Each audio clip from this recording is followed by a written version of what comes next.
پیغمبر صلی اللہ علیہ وآلہ وسلم نے کہا کہ جو بات آسمان اور زمین میں کہی جاتی ہے میرا پروردگار اسے جانتا ہے اور وہ سننے والا ہے، جاننے والا ہے۔ بلکہ ظالم کہنے لگے کہ یہ قرآن پریشان باتیں ہیں جو خواب میں دیکھ لی ہیں، نہیں بلکہ اس نے اس کو اپنی طرف سے بنا لیا ہے، نہیں بلکہ یہ ایک شاعر ہے۔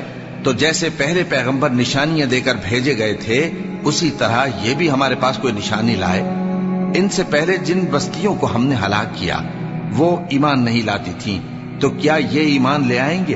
اور ہم نے تم سے پہلے آدمی ہی پیغمبر بنا کر بھیجے جن کی طرف ہم وہی بھیجتے تھے۔ اگر تم نہیں جانتے تو جو یاد رکھتے ہیں ان سے پوچھ لو۔ اور ہم نے ان کے ایسے جسم نہیں بنائے تھے کہ کھانا نہ کھائیں اور نہ وہ ہمیشہ رہنے والے تھے۔ پھر ہم نے ان کے بارے میں اپنا وعدہ سچا کر دیا تو ان کو اور جس کو چاہا